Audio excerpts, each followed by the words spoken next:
Bonjour tout le monde. Je profite pour faire une petite vidéo vu qu'il y a eu pas mal de nouveautés ces derniers temps. Et je vais tout de suite commencer avec Visite Royale. Visite Royale, c'est un jeu à 2 joueurs où vous allez incarner des propriétaires de châteaux qui vont essayer de faire venir le roi dans sa cour.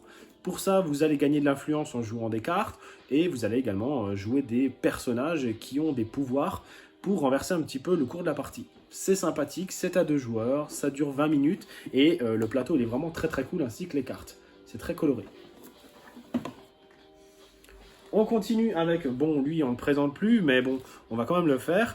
C'est Munchkin Warhammer Age of Sigmar. Ils avaient précédemment fait la version Warhammer 40 000 et maintenant ils nous ont sorti cette version du coup de Age of Sigmar si vous préférez l'Heroic Fantasy. C'est toujours pareil, c'est un jeu de coups bas, c'est un jeu où vous avez le droit de tricher, hein, pour certains ils le savent. Je déteste ça, moi je veux jouer normalement. Enfin bref, on continue avec un petit jeu d'ambiance qui nous vient tout droit du studio de ceux qui ont fait Exploding Kitten, c'est-à-dire Aïe Aïe Aïe Burrito. Alors, ça reprend le principe de la balle aux prisonniers. Vous allez également avoir des cartes, tout le monde joue ensemble, et vous allez jouer des cartes jusqu'à pouvoir poser des séries de 3 cartes de la même couleur. Et également sortir des cartes guerre de burrito qui vous permettront de lancer les burritos à la tronche de vos adversaires pour leur donner des points négatifs. C'est facile, ça joue de 2 à 6, voilà, ça casse aussi à peu près tout ce que vous avez dans la maison sans doute, et on a hâte d'y jouer. Ensuite, Question Design, là ça a été un petit peu le coup de cœur hein, de la rentrée.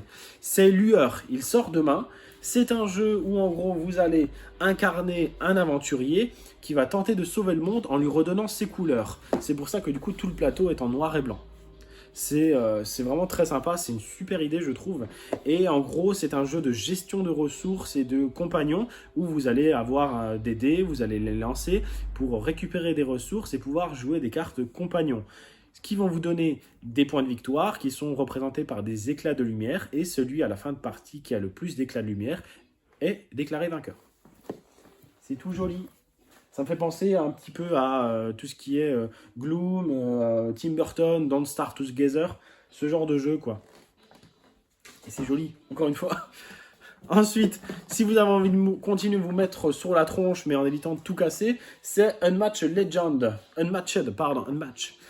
Combat de légende, c'est un jeu où vous allez incarner des grandes personnalités, comme le roi Arthur, Alice, Simbad, Méduse, et bien sûr ils ont prévu déjà des extensions qui vous permettront d'agrémenter le jeu et de changer les parties. C'est un jeu d'affrontement où vous allez tout simplement taper pour taper et être le vainqueur. Ensuite, il y a également le retour de Villainous, l'extension 3. Début de semaine, j'avais fait une photo pour vous annoncer que je les avais rentrés. Ils n'étaient plus disponibles, du coup il est de nouveau disponible. Ça va vous ramener 3 nouveaux méchants qui sont Patibulaire, Cruella d'Enfer et la mère Gothel de Réponse. Voilà, ils sont un peu comme ça. C'est cool, Patibulaire, c'est tout en noir et blanc. Vous aimez bien, c'est le truc en ce moment. Ce qui est toujours cool avec Villainous, c'est que vous n'êtes pas obligé d'avoir la boîte de base. Si vous avez juste envie d'acheter cette boîte et de jouer à 3, c'est tout à fait possible. Voilà, c'est le gros avantage de la série Villainous. Voilà pour les nouveautés. J'ai rentré encore plein d'autres choses que je vous mettrai en photo sur la page Facebook. Il y a du Réassort, il y a du Catan les 25 ans, il y a Splendor, il y a Seven Wonder Duel qui était plus disponible. J'ai aussi rentré de nouveau son extension. Il y a également le Seigneur des Anneaux, la boîte de base, du coup c'est des choses que je n'avais pas en fait en boutique et je m'étais dit qu'il était temps de les avoir parce que c'est quand même des gros jeux à succès. Et il y a encore deux ou trois autres choses qui seront encore disponibles. Voilà, je vous remercie de m'avoir suivi et je vous dis à bientôt.